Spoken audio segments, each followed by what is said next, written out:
For copy pictures, or pictures of other pictures or text in a book, for example, you'll want to set the camera's program mode.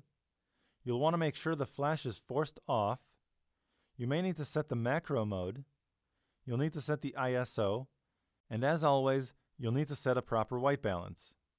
I also recommend testing the focus after you've taken your picture. Let's begin by setting the camera's program mode. Turn the mode dial to the letter P. Like the auto mode, the program mode sets the proper exposure for you, but it gives you control over things like ISO and white balance. You want to make sure the flash is forced off in this scene because you don't want it to create too much glare on your subject.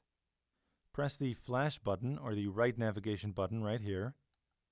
Then move down to forced flash off. Then press set. Depending on how close you are to the subject, you may need to use the macro mode. If you find that you press the shutter button halfway and you can't lock a focus on your subject, use the macro mode by pressing the down navigation button right here.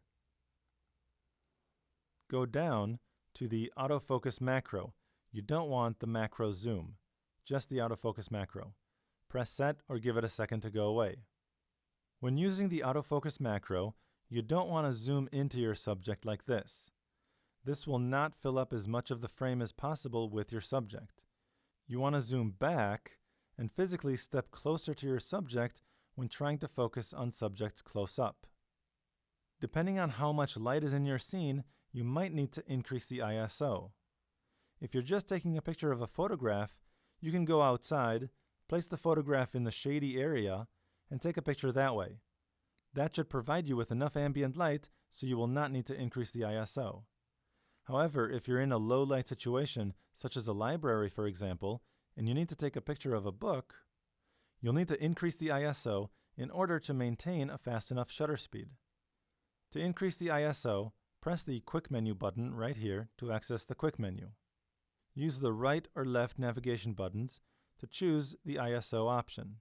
Sometimes the Auto ISO will be just fine and will get you a shutter speed that's fast enough so the camera doesn't shake.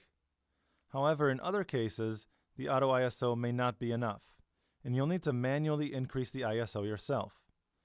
Go ahead and move up to set the 1600 or 800 ISO. You won't know exactly what to set the ISO to before you test whether the shutter speed is fast enough or not, and we'll get to that in a second. Before exiting the Quick Menu, move over to the left to select the proper white balance. If you're outdoors in the shade, you may want to set this to shade. However, if you're indoors, in that library situation, you may want to set this to incandescent instead. I'm going to set this to shade and then press set to exit the Quick Menu. Now I'd like to test the shutter speed real quick before I take my picture. I do this by simply pressing the shutter button halfway. The camera will lock the exposure, and down here I can see what the camera chose as my shutter speed. With the ISO set to 800, I have a shutter speed of 1/100th of a second, and that's plenty fast for me to handhold the camera. You want to make sure the shutter speed isn't too slow or too fast with the ISO set to 800. If it's too slow, meaning less than about 1/15th of a second, you'll need to increase the ISO further. If it's too fast, however, like mine is right now at 1/100th of a second, I recommend decreasing the ISO to maintain a better image quality. I'll stick to the ISO setting the way it is. Now with the ISO, white balance, flash, and macro function all properly set, I can go ahead and take my picture. Place the focusing brackets over the subject. If it's a picture or a book, you can place them anywhere as long as there's enough contrast for the camera to find a focus point. Press the shutter button halfway to lock focus and exposure. Then press the shutter button the rest of the way to take the picture. Once you've taken your picture, I recommend making sure the picture came out in focus. You can do that by moving the mode switch to the green playback icon. The last picture is displayed. Use the zoom lever to magnify the image all the way. Now I can use my navigation buttons to move over to see whether the picture is in focus or not.